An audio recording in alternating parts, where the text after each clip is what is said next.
This is a relay project. Real Talk starts right now. Here's Ryan Jesperson.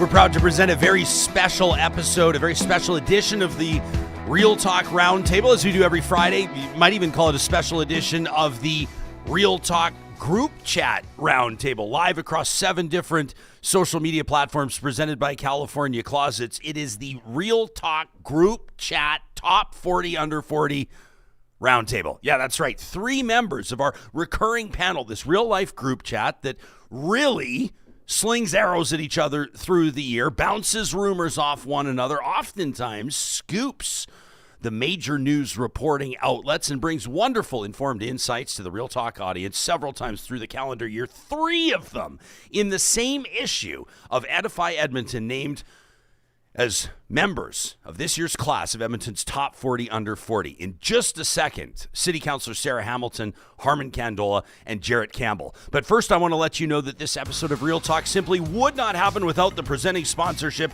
of Alberta's top online real estate school. That's Rello, where better real estate training starts. You can find them online at rello.ca. That's RELO.ca. Take 2 seconds if you're thinking of a career in real estate, like Jarrett Campbell was dreaming of many, many years ago. Hey, JC, you're a Rello graduate, aren't you? You're a Rello graduate yourself. The pre-licensing courses people can check out on the website. You get the best of both worlds there, a fundamentals course and a practical course, so you're set up to succeed. They've got experienced instructors that can talk to you through the week. Into the weekends, they have these kind of tutorials, which is great, and plus ongoing support from the learner success team. If you're signing up for the online bundles, the commercial or residential real estate bundles, make sure you use the promo code Ryan100. That's all one word, Ryan100, to save a couple of $100 on those 2 bundles when you get started today at rello.ca.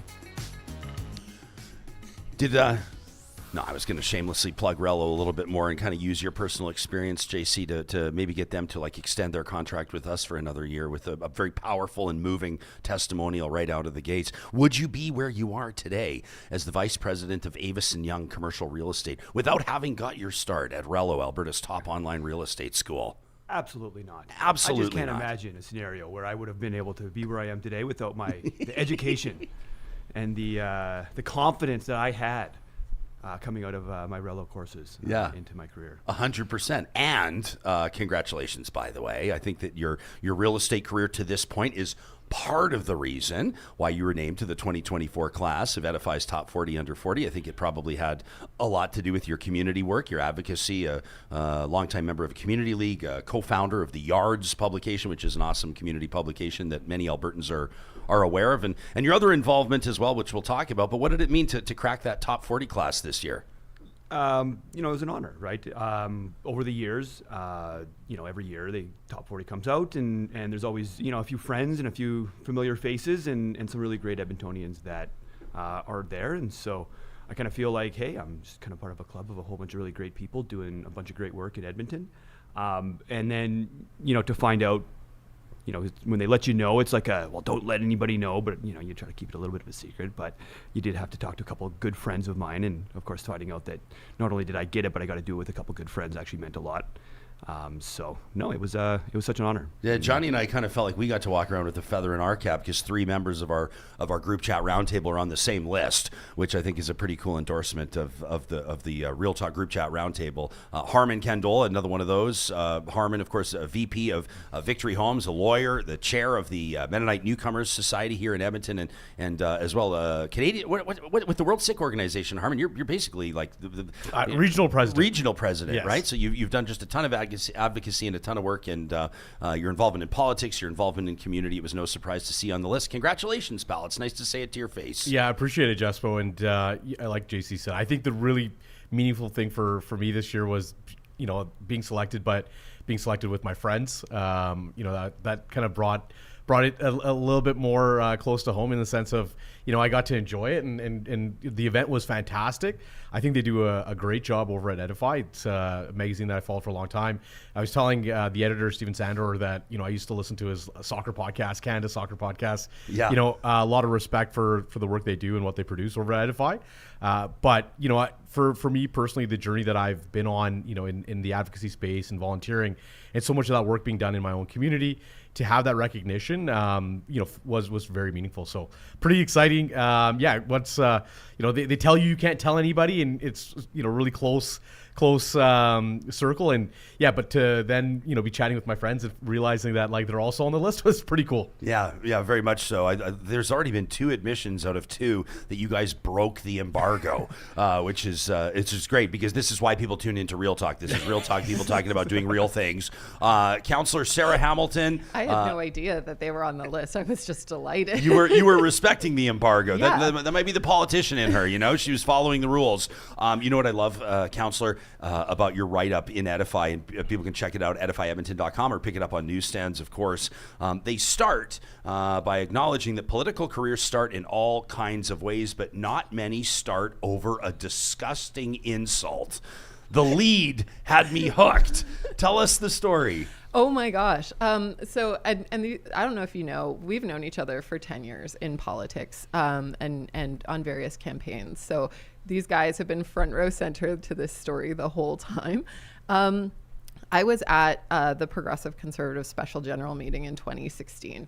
It was 2 days before the U.S. presidential election, which infamously Donald Trump won, and 2 days after the Chicago Cubs won the World Series. And I bring that up because it was this unique moment in time. And I had been sort of helping organize just a little bit, and I said something in a policy discussion, and afterwards this guy comes up to me, and can I say the word on the air? You can say whatever you want. Oh, great. And he's just like, "You're a cunt." And I was like, I didn't think you were going to say that word. Okay. And I was like, he said it to your face? to my face. Okay. And something that's sort of gross about some of the political meetings like that is it used to be laden, I think still is laden with alcohol. So it was late night, it was boozy, and this guy just said it. And I didn't back down. I was like, what'd you say to me? How dare you? And we had it out a bit. And afterwards he's just like, "You're ice cold. I like that." And I was like, anyway, it got tweeted about, and I got subpoenaed as a witness in my own verbal assault, essentially. And that went on for 3 years. So through my entire first election, I couldn't talk about this issue. I was, for a time, afraid it would come forward, in part because I didn't know how to talk about it. But now I do, because someone's always going to try and take your power. I say the word because there's a lot of women out there who will cringe, but it's a way of taking your power and putting you in your place. And my lawyer at the time, who's just an exceptional individual, was just like, "It's your story to tell." When it all resolved, they ended up dropping the lawsuit. When it's your story to tell, and you shouldn't hold back. And it took me a while to realize that was a moment where 2 extraordinary things had happened. After 108 years, the Chicago Cubs, my team, had won the World Series, and a woman had tried to go for the highest office and fallen short. And I was like, I have no choice but to step up. I have no choice but to not let this person take my power, but lean into it. Wow. And so that was kind of what the tipping point to your career in politics. It was a really big tipping point for me, because it made me mad. It made me so mad that there were other women out there this was happening to, and they were just disappearing. What's the guy hurling this nasty insult at you, and then you stand up to him, you look him down and then he tries to turn it into this twisted, weird way where he was able to sort of present you with a compliment. What a bizarre approach to the whole thing. Yeah, but it taught me one thing, which is that cowards hate it when you look them in the eye. So I learned to look people in the eye really early, and that's a great skill to have in this business. Wow. Yeah. A woman campaigning against and competing against Donald Trump for the White House in in obviously just about a month and a bit ago. Did you see parallels in the two campaigns, Clinton in 2016 and Harris this year? Absolutely. It gave me chills. I think when we talked last year about who's going to win the U.S. general election, I said Donald Trump. I have a lot of thoughts on where the U.S. is today, but where you see, I think, what I see most distinctly is that the middle class, like the true middle class, is falling further and further behind. And it felt to me like everyone, it would be great to see a woman in the presidential office. It would be wonderful. I would love to see it in my time. But the democratic institutions seem so concerned with like patting themselves on the back for it and high-fiving themselves that they have been, I think this is a problem across the progressive world, like progressive ideologies in Western countries. We're not paying attention to the real struggles of people, and they're finding their voice elsewhere in the strongmen of the world. What do you guys? How would you guys characterize like that? So that's Sarah. For the audience, Sarah always gets kind of like annoyed when I call her councillor. So I'll say Sarah's, but that's an elected councillor's take or take away from the results of the presidential election. I don't know if it's fair to say right now that there's a lot of soul searching with the Democrats, but there's going to have to be. Right now, I think that some people might still be in shock. I think millions of people might still be in shock, and it'll really ramp up mid-January, the 20th, when President Trump is inaugurated as the 47th president of the United States. But Harman, what's one takeaway, now that you've had a month to think about it, a takeaway from the U.S. election results? Well, I think it just tells you how powerful certain forces, I think, are. The Joe Rogans and Elon Musk won. And there is an audience that definitely broke away from the Democrats, and that was young males. Young males in the U.S. aged 18 to 34 voted overwhelmingly for Joe Biden, and this time broke absolutely in a big, significant way towards Donald Trump. But I think there's a broader conversation around, what Western nations and governments have been facing, given inflation, given a lot of these other struggles.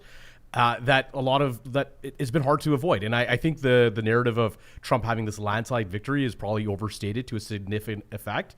It did really come down to a few really tight races, but overall, for Trump to still be able to have like some salience is pretty telling of where people's attitudes are. We talk about in politics all the time. People will change their own views and values and principles to those of a leader they like. And that's kind of, what is happening with Trump reshaping a lot of the American identity around the way he's approached things. Good on Doug Ford for being able to stand up to him and get a concession. Who knew that Doug Ford was the hero we all needed, but not the one that we deserved. So you know what? I think Canadians have found their hero, Doug Ford. That's my takeaway. I don't know if I'd go that far. I don't know if I'm ready to acknowledge that yet, but there has always been something I like about Doug Ford. There has, and I don't actually even know if I can put it into words. And some of it might be I might be falling victim to a bit of an act, to a bit. But I just think shucks, golly, I'm just gonna go grab the folks a cold beer. The start of COVID, and he's not doing anything, but he's throwing toilet paper to people, and he's delivering it with his truck, and he's and like I just what we need you to do, man. Part of me, and then the part, and I'm part of maybe I'm part of the problem here, or maybe this is how politics is changing. But people go, yeah, but like he used to be a hash dealer, and then I go, yeah, well, like number one, should hash really be illegal, and like number two, he's a man of the people. He was, people wanted hash. People wanted hash. He was getting them what they needed. Like there's obviously only a certain degree of seriousness to my comment, but there is something endearing about that style of politics. It also drives many people absolutely nuts because it's not always the most serious politics. But interesting point. We will accept your submission, Mr. Kandola. What's one takeaway for you before we move on? People hate inflation. Like, I think the biggest thing that, everybody's trying to read through it, but every incumbent government in a democratic, system, the incumbent government lost vote share. So when you analyze, whether it's what's happening in the U.S., what's happening in Canada, you got to kind of say, okay, well, like, if it's happening everywhere, there's something bigger, right? And that would be my biggest takeaway is that coming out of the 2008 financial crisis, sort of the global elites had a certain idea for how to handle a major demand shock. A lot of lessons got learned. we did a very opposite, very sort of much looser policy coming out of COVID. We got hit with inflation, and then government's everywhere. You got to remember, you got this take about this and that in America, and it's like, well, the same thing happened to the incumbent government that happened to the incumbent government everywhere, right? And so I think what we'll probably end up seeing in our lifetimes, because of course there will be another crisis, is we are going to handle it, more like 2008 than we did in COVID in 2020, which is too bad because, from a policy perspective, the idea is when you get the demand side shock, you flood the system, it keeps people employed, and the idea is their wages go up higher than the cost of goods and everybody's better off, and more people are employed. There was long-term structural employment coming out of 2008, and people really suffer. They don't have a job. Turns out it's really hard to tell somebody, well, yeah, groceries are up quite a lot, but don't worry, you made more money. And they're like, yeah, you know why I made more money? Because I deserved it. I deserved the raise. I deserved all that. And I think we will see a very different reaction to the next crisis that happens because of what's happening to every government. Alberta Girl in our live chat, powered by Park Power, your friendly local utilities provider. Alberta Girl says Doug Ford is a human cartoon character. I don't disagree. James says the only reason I'd want to call Doug Ford is if I wanted some hash. I also don't disagree. M. Aitken says Doug Ford is the Ralph Klein of Ontario, which is kind of sort of true. Although I feel like Klein, I don't know, maybe this is my bias as an Albertan, and I grew up with Ralph Klein as my mayor for a significant period of time, is I kind of feel like Ralph Klein maybe swung a bigger hammer than Doug Ford.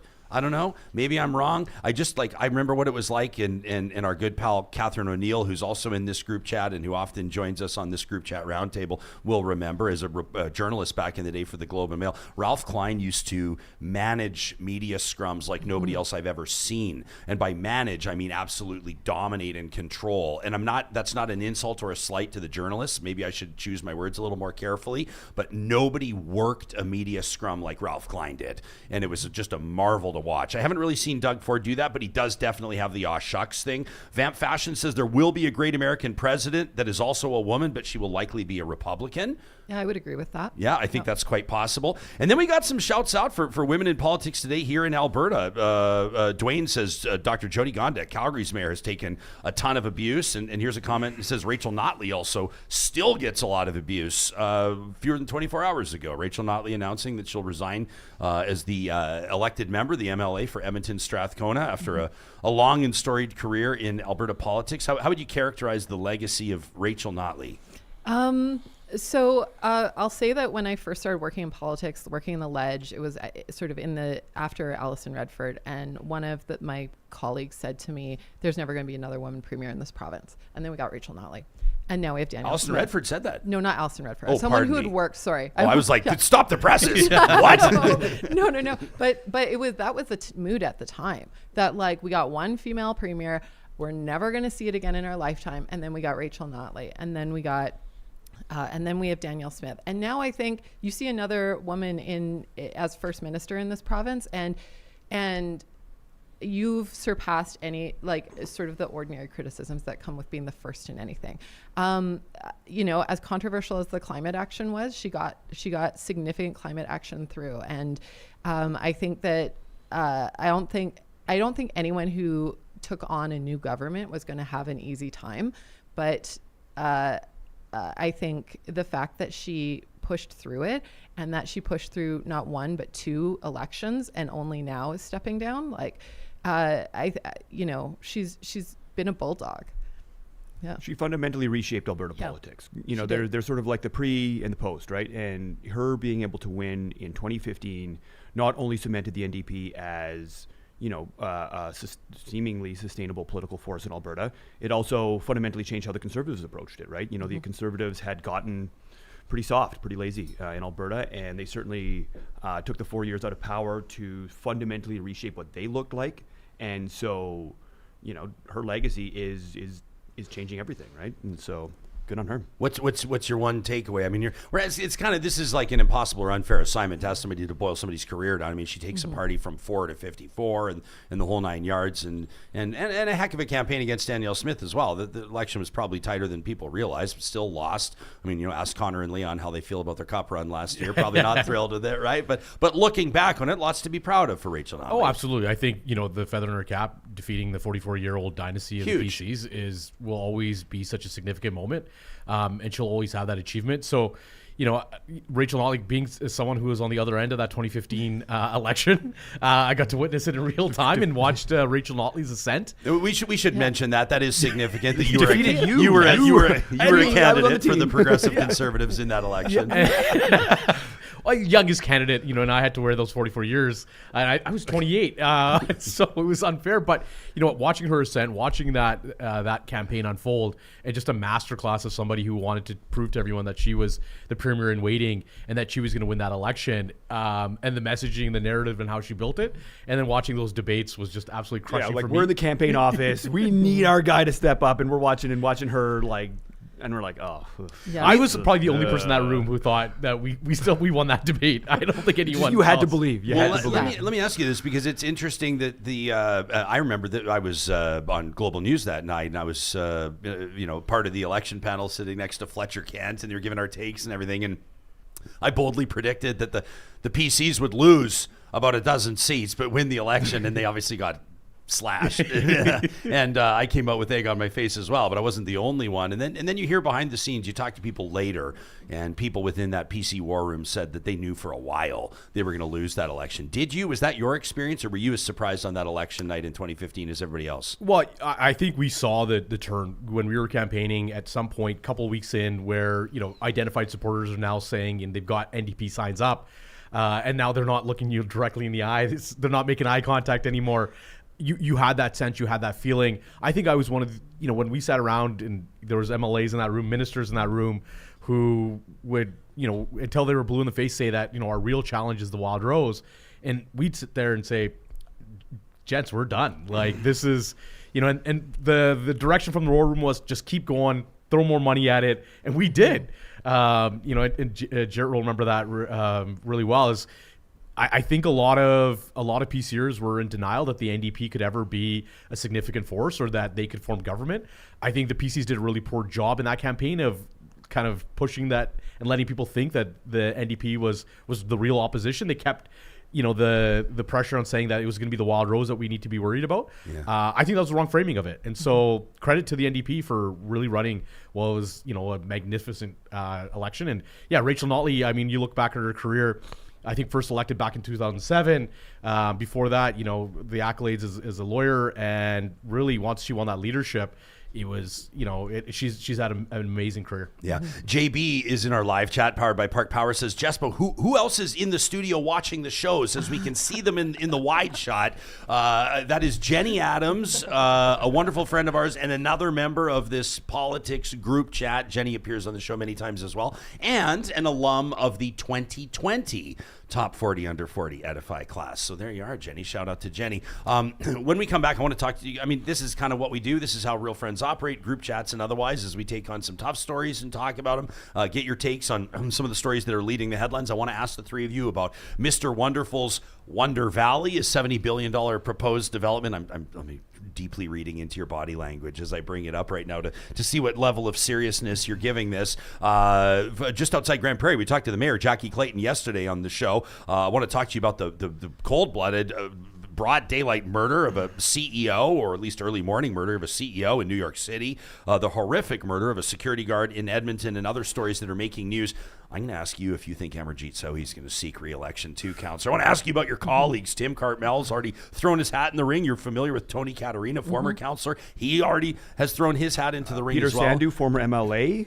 Peter Sandu. Look, there's some familiar names in here. Will there be enough to topple? Oh, Harman. For the podcast listeners, Harman is just trying to stop laughing right now. This is going to be wonderful. I can already tell how good this is going to be in less than 2 minutes from now. First, I would invite all of you to reach into the fruit bowl and grab yourselves a Satsuma Orange. Look at these babies from our friends at Friesen Brothers. 'Tis the season for Satsuma oranges. These are the real Japanese oranges, and the beauty of them, they peel easily, they're seedless, and keep in mind, Satsumas are grown in California, so the shipping time is greatly decreased. It means you're getting them fresher than ever before at all 17 Friesen Brothers locations. You can learn more about the Satsumas by visiting their website, learn why it's their favorite Christmas orange, or you can just head into one of the Friesen Brothers and pick up a box yourself. Nobody will be disappointed. This group is just crushing these things. I might have to give you all an extra 30 seconds so you can finish your Satsumas. We're so proud in 2024 to have launched a partnership with this nonprofit agency out of the city of Edmonton. That's UCAN Youth Services. The minute I learned about what they were doing with basically vulnerable young adults in the Metro Edmonton region, we're talking about young people aged 18 to 24 that just need a break. They just need an opportunity. They need a reason to get back into school, or maybe plugged into an entry-level employment scenario. That could involve maybe a training program, 8 to 12-week training program, that type of thing. The next thing you know, they're on a path to economic independence. The formula works, and they've been doing it. The success stories are unbelievable. You can read more about it on their website, ucan.ca. Find out more about their partnerships. If you work in industry, if you hire people in entry-level positions, you could be a perfect partner for UCAN Youth Services in 2025, and we'd love to tell you more about it. You can reach us anytime by sending us an email. And for those of you that are feeling underemployed or uninspired in your job, and you're looking for a change of pace, you can't help but notice Canada's green energy revolution and all those solar panels that are going up in your neighborhoods, in the industrial areas, heck, even in agricultural applications. Kubi Renewable Energy is Canada's fastest growing solar installer, and they're hiring. That's right, they're looking for installers, they're looking for salespeople, office managers, HR professionals, you name it. Kubi is hiring for it in Alberta and BC. You can check out the careers link today at kubienergy.ca. All right, so Kevin O'Leary, the star of Dragon's Den, Shark Tank, Mr. Wonderful, he calls himself, former federal conservative political leader. By the way, how are the oranges? Everybody doing all right with the Satsumas? Crushed the Satsuma. It was fantastic. So easy to peel. Hang on, I need to wait till your mic's on because I'm sending this to Friesen Brothers. Harman, how was the Satsuma? That was a fantastic orange. So easy to peel. It was Delicious. scrumptious, succulent, fantastic. Yes! Nailed it. And Better looks than I beautiful on the possibly could have. table. They look beautiful on a table. They look great on the table, and they're available now. What do you make of this? $70 billion. Kevin O'Leary says he's bringing this project, Wonder Valley, an AI, a data center just outside Grand Prairie. A lot of people are laughing it off. Some people are hoping that it's deadly serious, including Alberta's premier. JC, you're in the business of commercial real estate. This would be the biggest real estate development in Western Canadian history. You think it's ever going to happen? You know, maybe it doesn't happen to 70 billion, but it might happen in some way, right? You know, I don't know. This isn't my like, narrow area of expertise, but it makes sense. They're like, hey, we need to cool it. Put it somewhere cold. Like, hey, all winter you don't need to pay for cooling. There's a ton of natural gas up there. Just an absolute world-beating resource up there in terms of the availability of natural gas, in terms of the enormous power requirements. I mean, it's hard to predict what the future looks like. You go back a few years and you talked about AI, and it was like a joke, and like, what, AI, yeah, that's what people talk about. And suddenly there's just like millions of people using ChatGPT every day. There's all these other products. There's this enormous demand for computing power. I hope it works. And you know what I like? Is somebody's going for it. Somebody's going with a big idea that may or may not work. And you can go on Twitter and you can find, oh, it's not going to work, and blah, blah, blah, blah, blah. Well, you know what? Most of the time it doesn't work. Most of the time these big ideas don't work. But if you build the type of province where people feel pretty comfortable trying to take big ideas and going for it, eventually a few of them do work, and we're all better off for it when the people take the shot. So I 100% I'm hoping agree for with it. you. I said I don't want to cheer against Alberta at any time, so I think something like this would be absolutely massive. But I do understand why some people are hesitant, because they think that the province is going to get duped. They think the province is going to get scammed. Like Max Fawcett came on the show this week and basically said Kevin O'Leary's playing Albertans for fools. Where does this land with you? You had on Mayor Jackie Clayton of Grand Prairie, who I think is a friend to many of us and someone that we deeply respect. Let's look at Kevin O'Leary's track record, right? Let's go back to WonderFi. Whatever happened to WonderFi? You know, JC's talking about, well, people were dismissing AI. I mean, Kevin Lurie was out there pitching for crypto, decentralized finance, DeFi, all sorts of other things, and that went nowhere. WonderFi absolutely tanked. And so I think if you go back and say, what's he been doing for the last 2 decades?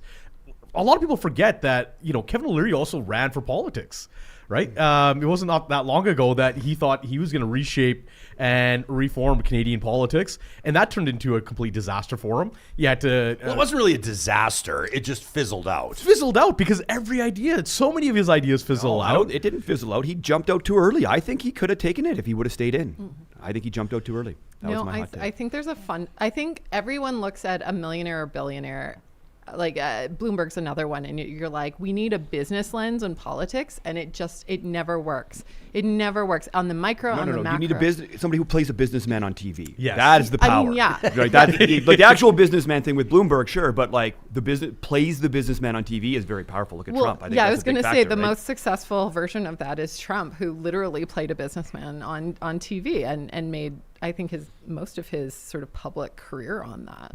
But even in a macro sense or a micro sense, when someone comes in with a business lens into government and they expect things to function the way it did in the private sector, they find themselves up against a lot of challenges.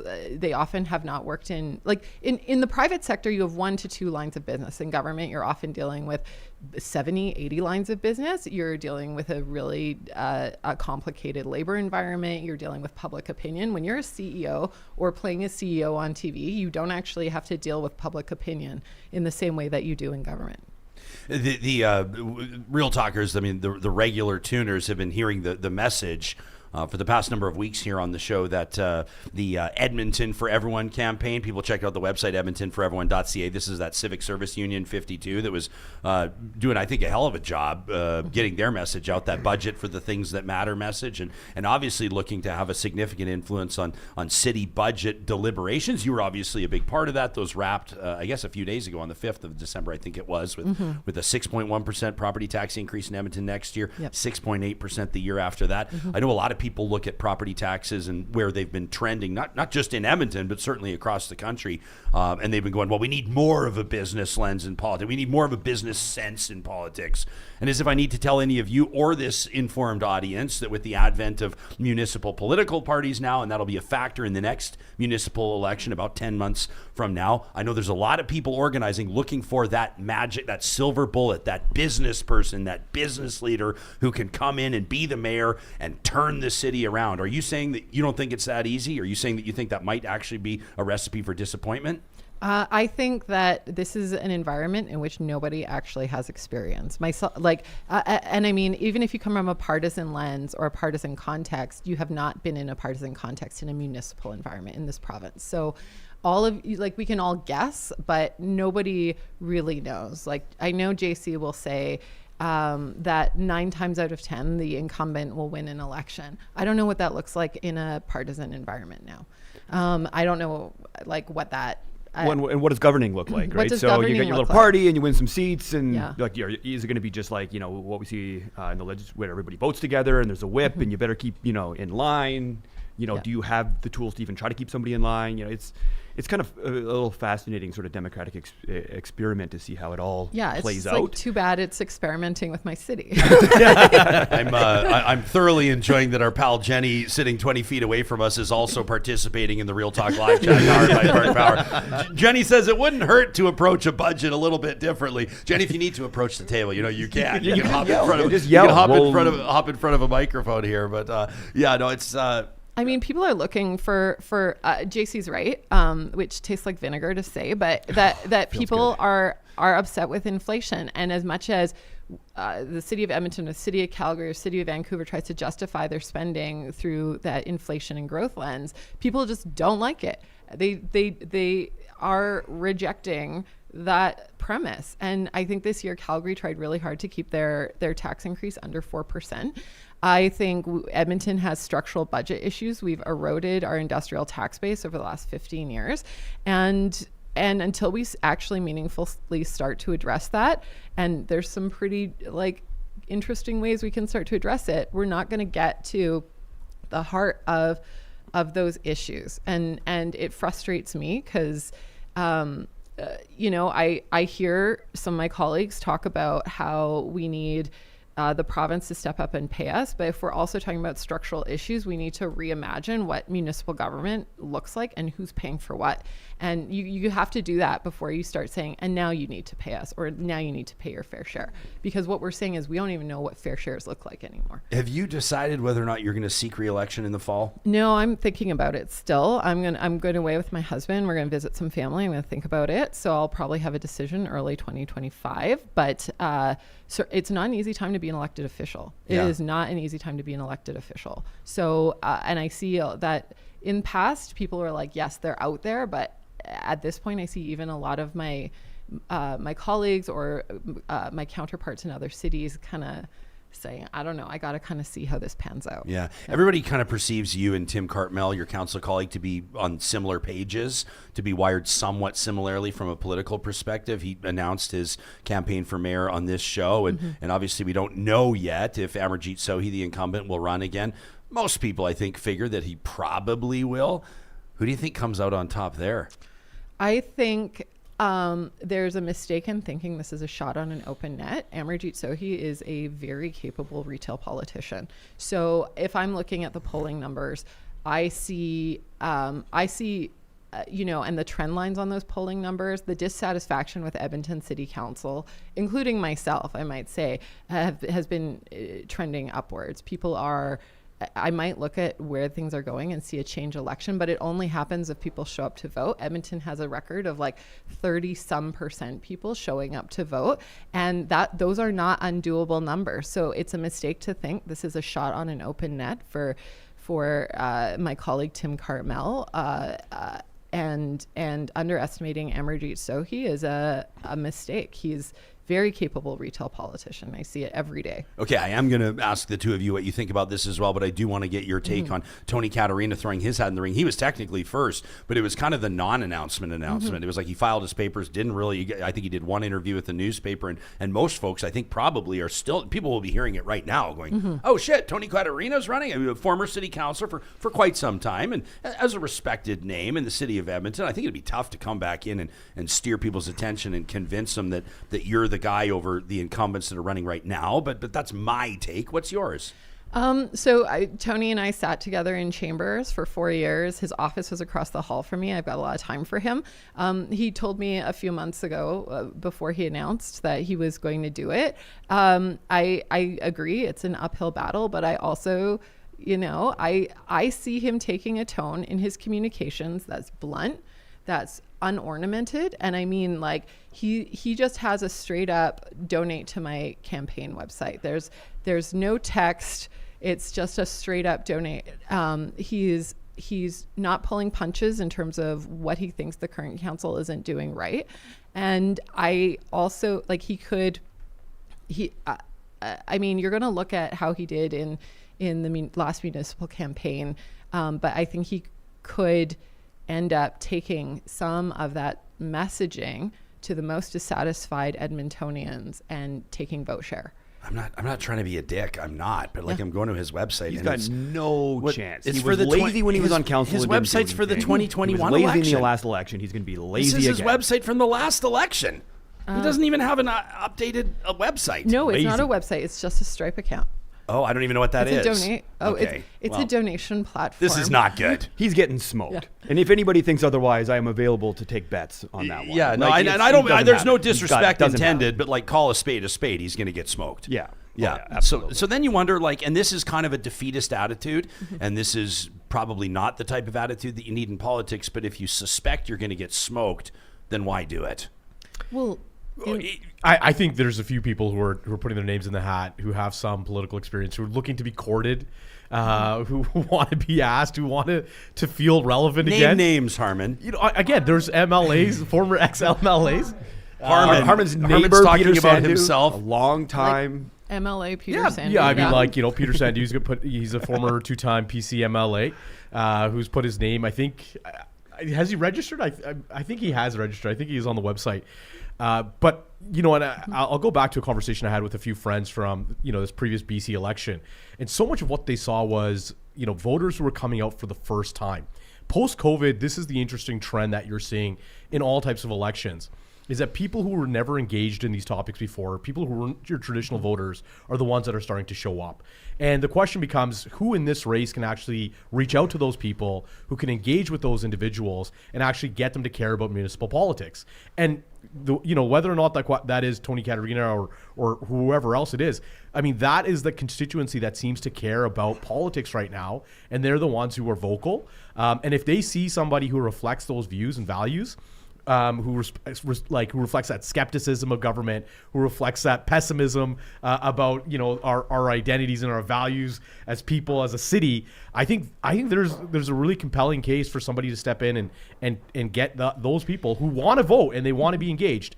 And I think that will be the challenge. I think it's really hard for Amarjeet Sohi to get that group of people. I think Amarjeet Sohi's constituency, is kind of that traditional voter who I think is becoming a little bit more apathetic.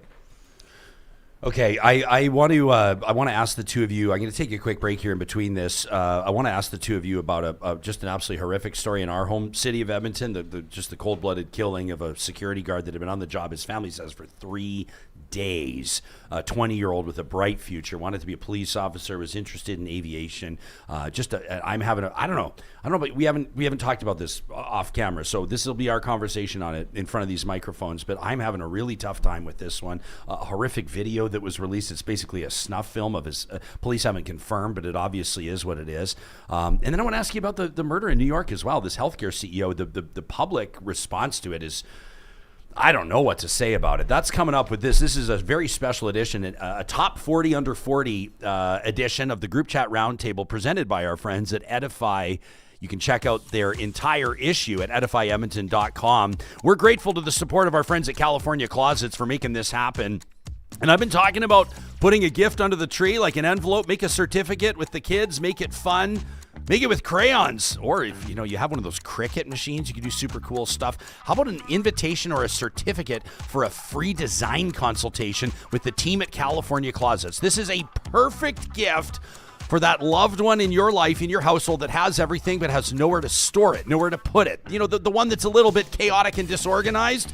The team at California Closets is the best in the business at custom closets, systems, and solutions for the entire home, including the garage, by the way. Custom designed to fit your space and your budget. You can learn more about that and request that free consultation today by visiting californiaclosets.ca. If the new year 2025 for you is going to be a year of new opportunities, a year of bettering yourself, a year of no looking back, I want to encourage you to check out athabascau.ca, Canada's open university. You can open your options with the online offerings at Athabasca University. How about these numbers? You want to talk about deliverables? You want to talk about return on investment? More than 92% of AU alumni say that they're working in a job related to their field of study. 92%? That's unbelievable. Select your path today at athabascau.ca. And our friends at Complete Care Restoration want to remind you, if you find yourself dealing with a major headache, I'm talking a sewer backup, I'm talking your home renovations team all of a sudden discovered that there's asbestos or black mold and you need certified professionals, you're not going to want to go at this yourself, my friends, and you don't want to let it sit there. Complete Care Restoration has more than a quarter century of experience restoring properties and rebuilding peace of mind. And they'll work with your insurance company so you don't have to handle any of the headaches.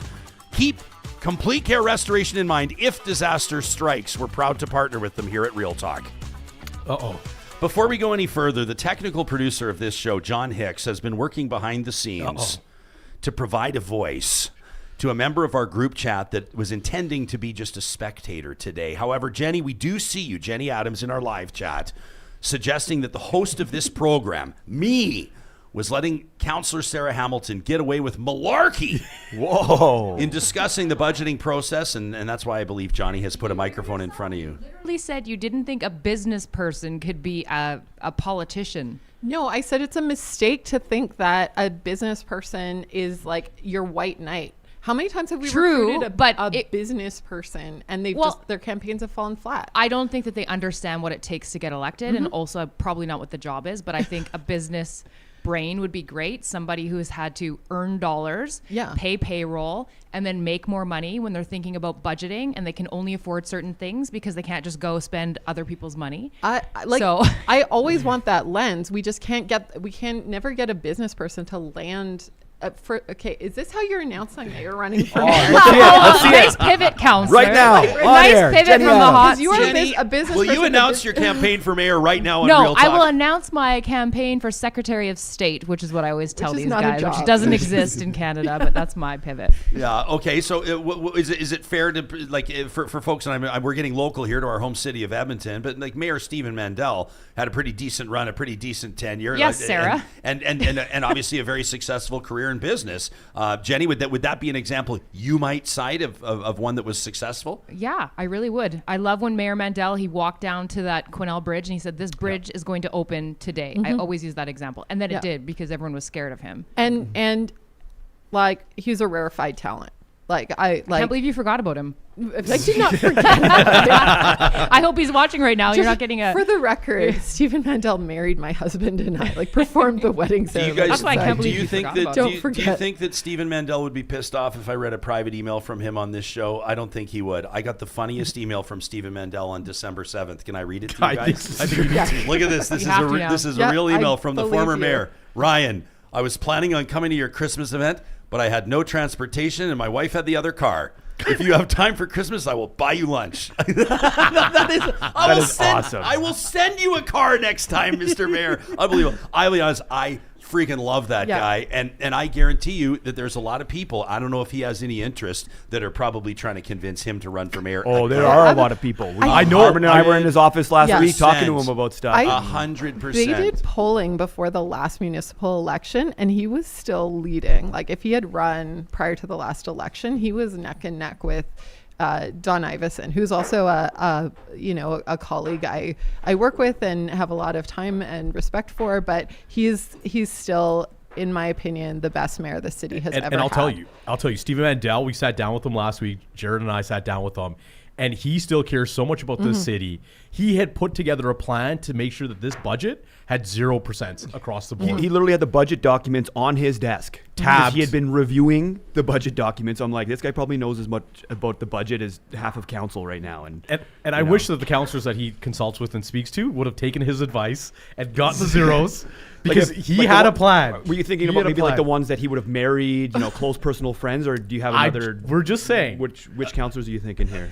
Okay, Does everyone know we were all on his leadership campaign? All of us. We're all. Their disclosure is relevant in this space. I would also like to point out, and just this guy is just exceeding the already sky high expectations of what he brings to the show every day. Behind the scenes, technical producer John Hicks has also welcomed the final member of our group chat who's just arrived on scene, Katherine O'Neill, President and CEO of YWCA of Edmonton and former Globe and Mail journalist. Johnny, is KO mic'd up as well now in our producer pod? I think I am. KO, you're walking in hot. You didn't know you were going to be on camera. I did not. Sarah has been talking, Councillor Hamilton's been talking to us about whether or not a business leader can be a good fit leading a council, or would be a good fit in, we're talking particularly in municipal politics, but why limit it to that?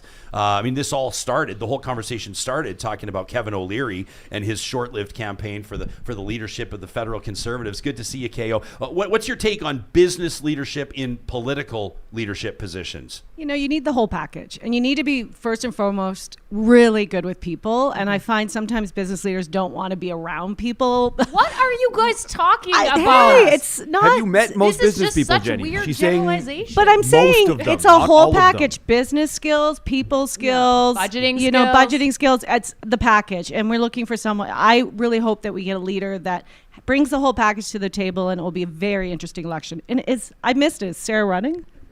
Sarah has. I don't know why Sarah's she's not a not. business Sarah, person. come on. Sarah Probably. is spooning us this bullshit about she's going to go meet with her husband and they're going to talk about it, and she's pretending like she doesn't already know whether or not she's going to seek re-election. And I'll be honest, I was a little. I kind of let her get away with it, even though none of us buy what she's selling right now. Nobody believes it. Do you think she's going to announce on another podcast? Is that what's, Well, I is think- that I what's think- happening I here? think- Like, I don't. I mean, would if you be- want to make a significant Right. announcement You in will Alberta right now, you do it here. around Yeah. the Like I stable, tell you. so. I will better promise you when venue. I decide what I'm doing, I will do it. I will let the Ryan Jesperson show and your incredible listenership be the first to know. Yeah. People, a bunch of people talking about Stephen Mandel right now. Alberta Girl is wondering, is this the meeting of the Stephen Mandel fan club? I mean, like, it kind of is, to be honest with you, more or less. if the shoe fits, sure. But that's fine. I mean, not everybody has to agree. This is so much fun talking to you all. I do want to get to some serious business here, and obviously this was like an absolute heartbreaker and a gut punch. This young man, Harmandeep Singh, student at Northwest College, passionate about aviation, wanted to be a police officer, reportedly 3 days on the job on an apartment building not far from our studio, an apartment building very much known to police. We had a first responder actually that texted into the show yesterday that told us that they will not enter the Peacock Apartments without a police escort. Said it's been taken over by gangs, said it is absolutely unsafe, and this rookie security guard should have never been there. He was pushed down a flight of stairs and shot in the back, allegedly by a man, Evan Rain, who's faced more than 30 criminal charges in past. He's now detained and charged with first-degree murder as his alleged accomplice, Judith Soto. Harman, I can tell by the look on your face you feel the same way I do. But how are you wrapping your mind around this, and what's the takeaway, bigger picture? Yeah, it's been extremely disturbing to hear the details and see the video that was circulated. I've been speaking with people who are close to the family. I think one of the things that the only time I think I've ever emailed into the Ryan Jesperson show was to talk about international students. Yeah. And talk about the exploitation that happens with students and the precarious work that they're forced into to make ends meet because of the exploitation they face. So many of them don't understand their rights. They don't understand the rights they have as employees, as tenants, as students. And, you look at and you see what the stories coming out about this facility. We heard yesterday on your show about, how paramedics won't even go into this building. I spoke with somebody who had previously been a real estate agent when this property was listed, and their feedback was the exact same. We wouldn't go into the building. It was too scary of a building. I mean, this is notorious. It's a facility that everybody knows. Why you would only have one security guard, and that somebody who is on 3 days notice, filling in for a friend. I mean, I think so many people are broken over this story. It's heartbreaking, and we're seeing more and more, individuals who are on those front lines, people that we championed during COVID as the ones that showed up and went to work every single day, who are now facing these threats. We saw it with someone working downtown at Tim Hortons he was attacked and killed by a delivery driver, somebody he didn't know. And I think you look at this and say, again, Harshandeep was an international student who was just trying to make a living. His parents, they actually had not told the mother for many days. Yeah. They didn't know how to break it to his mom. His family took on a huge amount of debt to be able to send him to Canada for a brighter future for him and their family. And they're absolutely broken. And it's been so difficult to have those conversations with his family members. His aunt and uncle showed up in Edmonton a few days after his brutal murder, and it's been so difficult to speak with them and reassure them that people are there to support them. It's been amazing to see the support, I think, and hopefully what comes out of this is, people really reevaluate the positions that we're putting, the precariousness of the work that we're downloading on a lot of these vulnerable students. And I think that's really kind of the hope that the family has, is that there is change and that nobody has to go through the tragedy that they're going through. Yeah, well said, Harman. Yeah, and I think the exposure of sort of maybe the exploitation of some of the international students, but also what we're putting first responders in. I mean, I look at this and it happens and you go, you know what? I almost guarantee you we're going to find out, they're going to find this guy. It's going to be 2-3 days and we're going to look at a rap sheet a mile long. It is so predictable. This guy has got a extensive history of extreme violence. Yes. And he's walking around on our streets. With a shotgun. With a fucking shotgun. Sorry. And I step back and go, like, what am I missing here? So this guy is 30 years old. He has obviously had a tragic life. There's a certain sympathy, but we know he's doing something. Like, are we not sitting here as a society, the criminal justice system, the legal system, and saying, like, have we just accepted that? Like, is there anybody sitting there and saying that this guy, after the last time he got out, when the parole board even says, like, we have to let him out, but he's dangerous, what's he going to do? I mean, like, maybe this is worst case scenario because it's first degree murder, but somebody's life was going to get upended by this guy, and there was no question about that. It just was a question of, was it another kidnapping? Was it another assault? or was it something worse? In this case, it was something worse. And how is it that some guy with a 30 charges, this long history, we can't step back and say we got to do something to keep these people off the streets, right? Because, it's the first responder, it's the police officer, it's the people in our society that are at the lower incomes, the worst neighborhoods. They bear the brunt of this, and I think there needs to be a real call to action by a lot of people who don't get affected by this, whether that's lawyers, judges, politicians living in their nice neighborhoods. This doesn't bother them. Evan Rain's not going to shoot them. He's not going to assault them.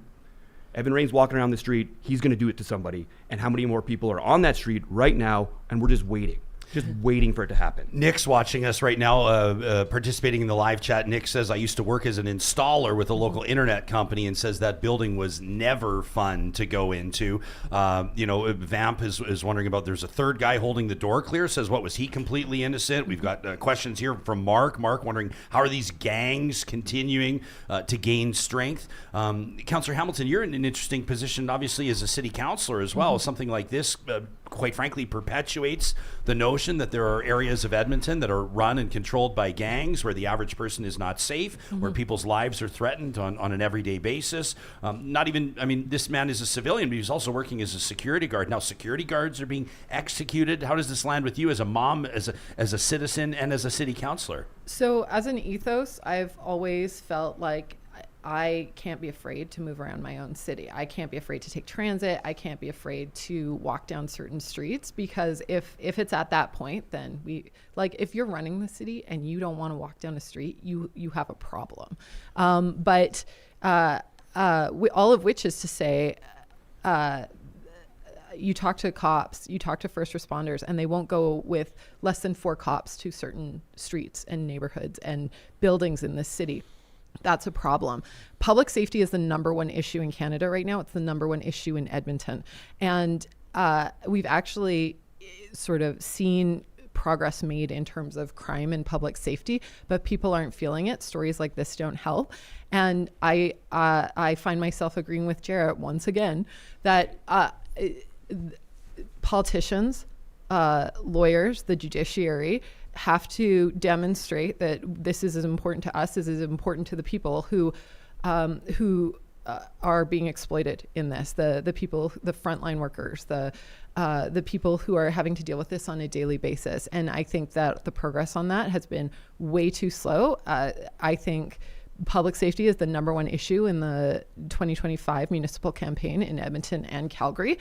And it's an incredibly nuanced area, but the person who comes out with the strongest, hardest message is probably going to be the one who's most successful, because people don't feel safe. And I can throw facts at you, but it's a feeling. And until this stops, until we demonstrate progress on it, it's going to continue to haunt us. And Edmonton doesn't need it. We've had a reputation in this city as not being a safe city. So these stories don't help us, and that's been our reputation for 15, 20 years. Yeah, well, longer than that probably. Yeah, Ryan, when I was living in something? Calgary, of course, I'd love for you guys to chime in. I can't speak on behalf of Norquest, but I am a board member. And it is just awful. Watching that video, and we welcome international students from all over the world. We have such a beautiful cultural ecosystem and organization, and people come here for a better life in Canada, and we do try and take obviously very good care of all of our students, and it's just so very sad. So my heart goes out to the whole family, and yeah, it's just really heartbreaking. Thanks for saying that, Jenny. Yeah, it's just obviously an absolutely horrific circumstance. We got an email from Gerald about it to talk at ryanjesperson.com. Says the story of the security guard, absolutely terrible. And it's easy to say that the shooter should never be on the street. And I think that in this situation, everybody will agree. But the problem becomes, how do we define exactly who never gets out? Like, with those rules in place, have caught someone like Guy Felicella, who's been on the show before. Guy has a remarkable recovery story. He's now an advocate for harm reduction out of Vancouver. About how many times he'd been arrested back in the day in his gang activity, says Gerald, or other former career criminals who now work in the trenches trying to help others. Do we have a problem with sentencing and bail? Absolutely. That needs to be addressed. Gerald says, I also think we have a problem in our criminal justice system that results in people leaving jail not even remotely better equipped to rejoin society than when they went in. There's a lot of people who just want prison to be harsh and punishing. He says, but when we see people come out that have not been helped, still living amongst us, we have to look in the mirror. He says, so I think we're stuck in this loop. One side is making it too easy to get out, and the other side just wants to put everybody in jail forever, but nobody wants to actually work on rehabilitation. So in the end, he says, I think we need a lot of changes, and those may involve people who've committed a certain number or certain types of crimes, having to prove an ability to rejoin society, but it also means we have to give them the tools for them to have that chance. Gerald says, finally, as a parting shot to the tough on crime conservatives, I will say I find it pretty rich that a party that pardoned Graham James is talking about holding criminals accountable. Okay, that from Gerald. I don't know. I mean, I've gone on the record before. I think that there are certain things where talking about rehabilitation, recidivism, these are conversations that are important to have, etc. I'm not a social worker. This is my personal opinion as a private citizen. Quite frankly, I don't care what anybody thinks about it. But if you're a serial pedophile, sex offender, or the type of person that's shoving guns in people's faces, kidnapping them, and shooting them in the back when they're falling down the stairs, I don't see rehabilitation there. Quite frankly, hate me if you like. That's fine if you disagree with me, but that's not the type of person that I want to see given a chance to be out in good behavior. Let's turn our attention to New York City. This is a story that's just absolutely mind-boggling to me. A man whose name everybody knows now, Luigi Mangione, yelling reportedly on his way into court today. He's charged with first-degree murder in the death of United Healthcare CEO Brian Thompson, who was, again, shot in the back while walking on his way to an investors conference at a hotel. What makes this partly remarkable, aside from the celebrity factor of this, the good-looking nature, the six-pack and the pecs, and the striking facial features of the accused killer, is the fact that I don't know if I can say the majority, but a large part of the American public is processing this story with glee, joking about it, making T-shirts and memes and laughing about it. Others are saying that perhaps this will lead to meaningful reform of the American healthcare system. Harman, how are you wrapping your mind around this story? Yeah, it's, seeing the reaction, the glee of anybody, being murdered in broad daylight is difficult to watch. But trying to understand, what is this reaction that we're seeing? I spent a summer, back when I was in university working in the American healthcare system, very random in Southern Alabama, spent a summer down there. And, one of the things that I witnessed, which really kind of changed my view on the way I look at healthcare, was the absolute, drive for profits, the drive for, I was 19 years old and I was being recruited or try to influence me to get my doctor, though I was working with my uncle. He's a cardiologist, and I had pharmaceutical reps, pharma reps come up to me and try to take me for steak dinners and take me out, and it was bizarre. Like, the American healthcare system was absolutely bizarre in how it operated, and getting to learn about how doctors there were motivated by profit. They would put in extra stints into your heart because they got paid per stint. It was very problematic and very troubling. So I can understand that context of it. But yeah, coming back to this individual case, is this the time for people to make their case for change in the healthcare system in the U.S.? Wasn't that during an election that you just had? Wasn't that the moment for all these people who were so grateful? Like, why not vote? Why not get out there and advocate for those changes?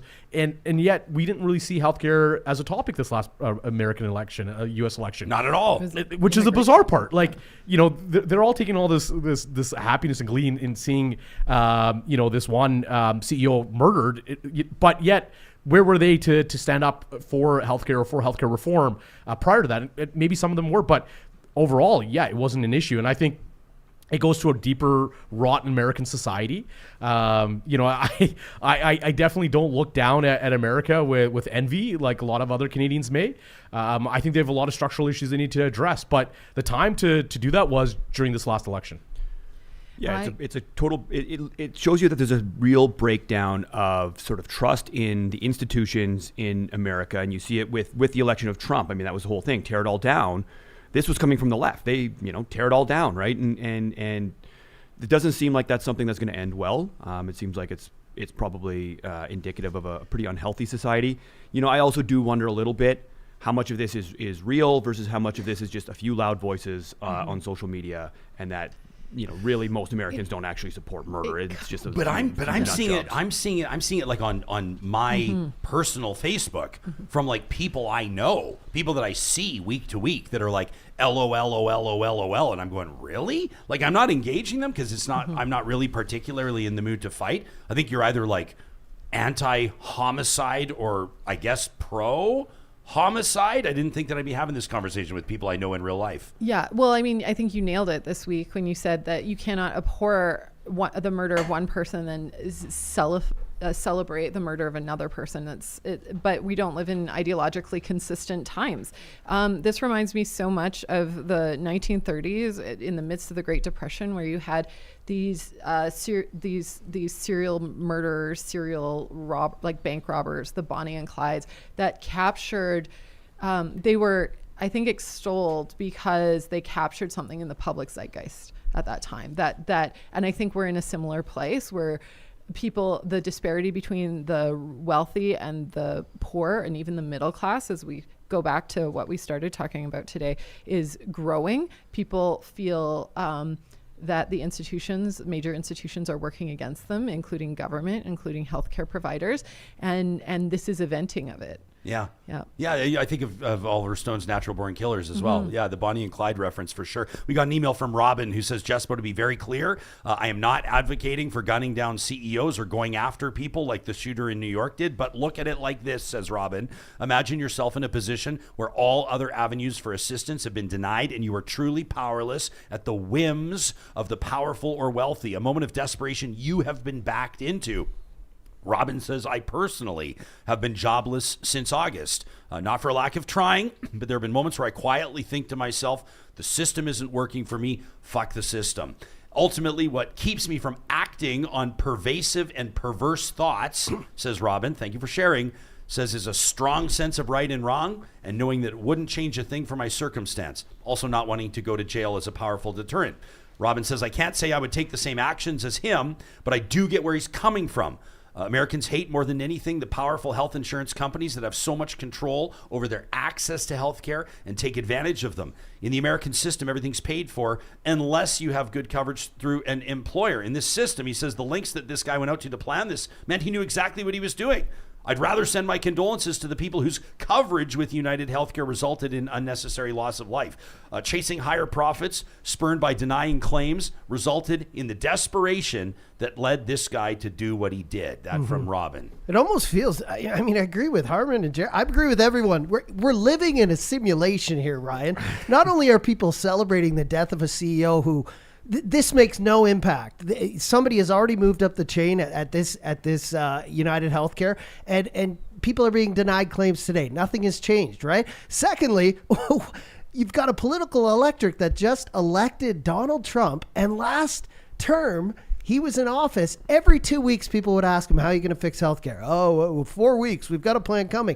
There was no plan ever. And thirdly, have you seen the conspiracy theories that say it wasn't even Luigi that shot the CEO? So I'm just wondering, I'm so confused with everyone's opinions. Yeah, I mean, his lawyer is saying that he has yet to see compelling evidence. I'm hearing police reports there's pretty compelling evidence, including shells that match shell casings. And so the same people celebrating are saying he didn't do it. It's just, it's an oxymoron. It makes no sense. Because you ran mics to our producer pods, I want to loop our other two into this if they're willing to comment on it. But KO, what are you making of this story out of New York? I mean, it's a wild one for sure, but reaction-wise, do you remember seeing anything else like this in your journalism career or otherwise? Well, I have to really agree with what Sarah said. I just think it speaks to the times we live in. We've never had more information, but we've never been more ignorant.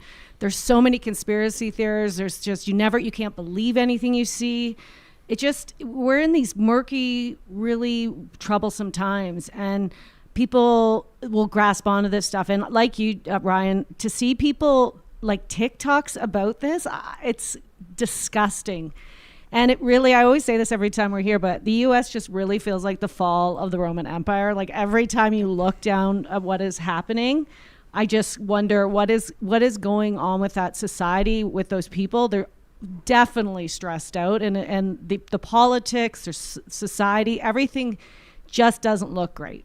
Well, I agree with you, KO, but people like Jarrett who look down there and say, that's a model for for Canada to follow. But no, I mean, JC's answer was it's inflation. This is just people who, it's more than issue. inflation. I'm doing this for Jenny. I'm taking a shot at JC Just unnecessarily. like for something I've never said. Yeah. Jenny has a mic. Exactly. Yeah, she's Do it good. if you wanted to. Waiting for your moment to jump in. Yeah. Yeah, I get it. I don't know. To me, it just sort of represents like, and I understand people that are saying this is like a bit of it's a barometer. It's like this is the canary in the coal mine. I mean, I'm seeing some people responding in like bizarre, like these are bizarre things for people to say, like this is the tip of the iceberg, or get used to this, or the people are finding their voice. Like, what are you talking about? The only thing that's going to happen is private security is going to go up around CEOs of major corporations, and people's insurance premiums are going to go up. Like that's unfortunately it gets downloaded Well, and onto it's like ordinary people. Healthcare is so complicated, right? Like nobody really knows, and so, is it the insurance companies and they deny claims, or is it the providers, or is it the doctors, is it the hospitals, is it this or that, or is this, is this just like a really hard problem to solve? And in Canada, there's no insurance company denying you. It's the government, or you get put on a 3-year wait list, or you don't get to see somebody for 12, 14, 16 hours. Well, maybe that's better than a denial. Maybe it's worse. I mean, so Robin, writes into Jespo and all that. This is how the healthcare system works and this and that. And it's like, yeah, you don't know. You don't know how the American healthcare system works. One of the reasons it never gets reformed is because it's so complicated. Look at Canadian healthcare. We've been in a crisis of Canadian healthcare for 30 years. Nobody's fixing it. Maybe they're not fixing it for a reason. Maybe it's because it's really, really difficult. But when people immediately say, well, it's this guy's fault, and, if only the insurance companies did this or that, and a bunch of Canadians are watching it, and yeah, that guy deserves to get killed. Man, they're just clueless. People, and so that's where it's just like, I'm just mad at the world, right? And sure, somebody dies, somebody gets killed, somebody's fault. It's always somebody else's fault. And it just shows a real breakdown in trust in our society. And that's the real danger, because you can't trust any, if all these people, they can't trust anything. They can't trust anything they see. They can't trust any corporation. They can't trust anybody. And that happens everywhere, and eventually it gets ugly. If you want more insight into what's happening in Canadian healthcare or healthcare in our home province in Alberta, I encourage you, if you haven't seen it already, to check out our episode on December 5th. That was just over a week ago. We sat down with Federal Health Minister Mark Holland in studio. We were then joined by Alberta's Health Minister Adriana LaGrange, back-to-back jacks on our December 5th episode. You can learn more, including some really interesting insights on how the feds are approaching AI in healthcare. Some pretty mind-blowing stuff.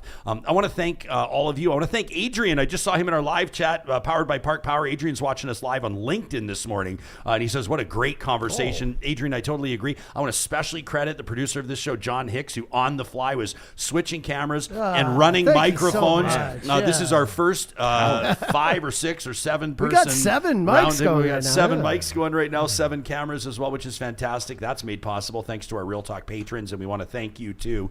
And I want to congratulate again the 3 of you. Kind of the premise of your appearance that we always do a year-ender, and we're going to have a little breakfast. We're going to turn the cameras off and have some breakfast, break some bread together in just a second. But to Jarrett Campbell, Harman Kandola, and Sarah Hamilton, congratulations again on your inclusion in the 2024 class of Edify's Top 40 Under 40 for Alberta's capital city of Edmonton. You can learn more about that at edifyedmonton.com. Our friends at Edify just doing an absolutely wonderful job. As we wrap for this week, we're back at it again on Monday, though. You know how we do this, courtesy of our friends at the Dairy Queens of Northwest Edmonton and Sherwood Park. Harman, you got to move to the side because there's going to be some spit flying here in just a quick second, buddy. This is a chance for Real Talkers to put their hottest takes in front of this audience. That's right.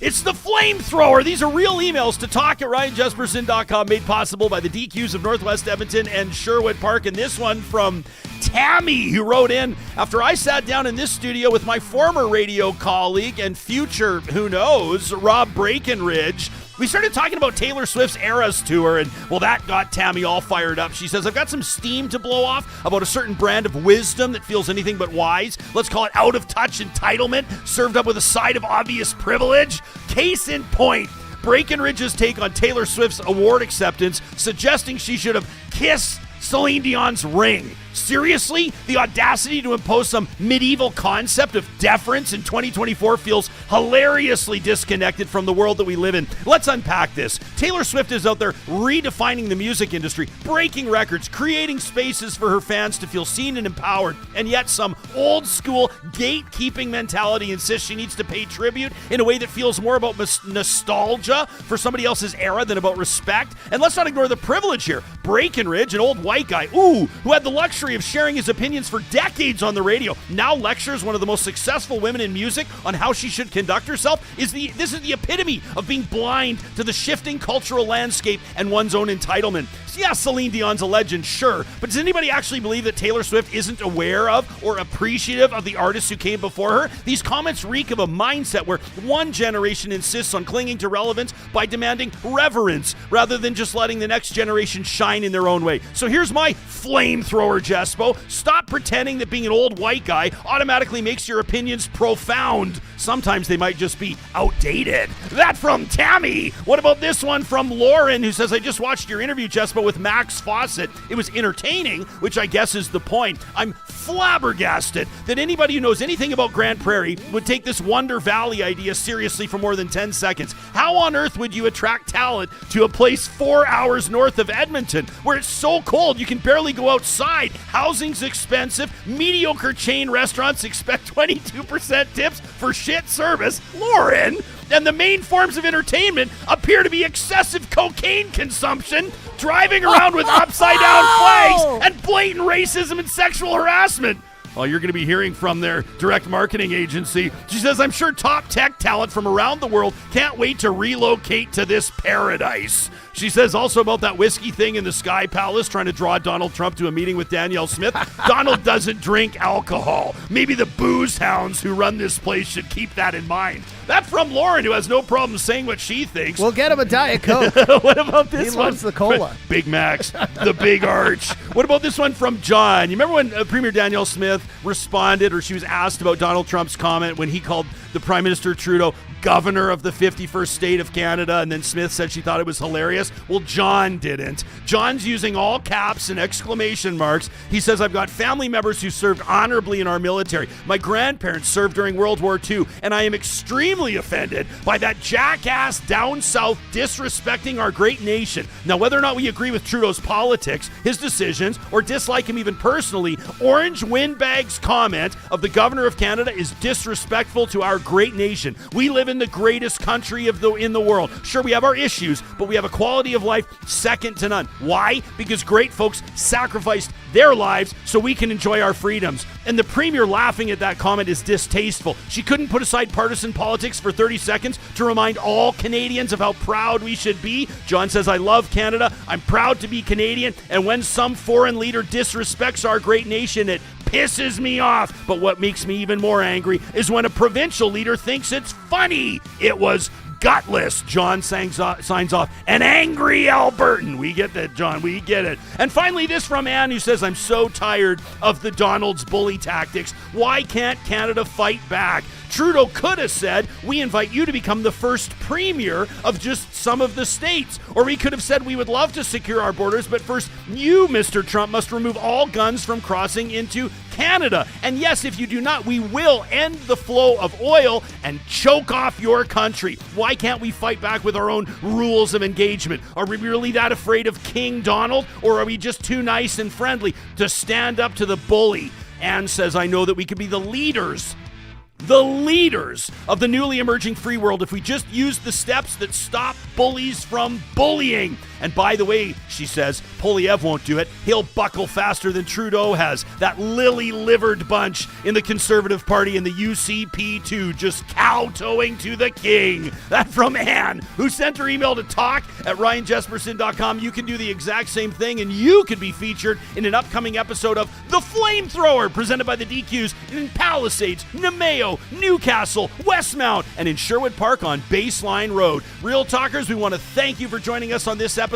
Shout out to these top 40s and to the rest of our group chat hanging out in studio, all put together by the best damn producer in the business. That's Johnny Infamous. Have a great weekend, everybody. We'll see you Monday.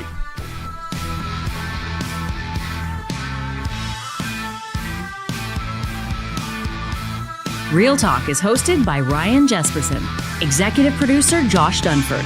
Technical producer, John Hicks. General Manager, Katie Cook-Chivers. Account Coordinator, Lawrence Derlego. Human Resources, Lena Shepard. Website Design, Mike Johnston. Voiceover by me, Carrie Skelton. Real Talk's editorial board is Supriya Dwivedi, Ahmed Ali, Brandy Morin, Ann Castleman, Corey Hogan, Harman Kandola, Catherine O'Neill, and Chris Henderson. Member Emerita, Julie Rohr. Real Talk is recorded in Edmonton, Alberta on Treaty 6 territory, the traditional and ancestral territory of the Cree, Dene, Blackfoot, Saulteaux, and Nakota Sioux, home to the Métis settlements and the Métis Nation of Alberta. Real Talk is a relay project. For more, check out ryanjesperson.com.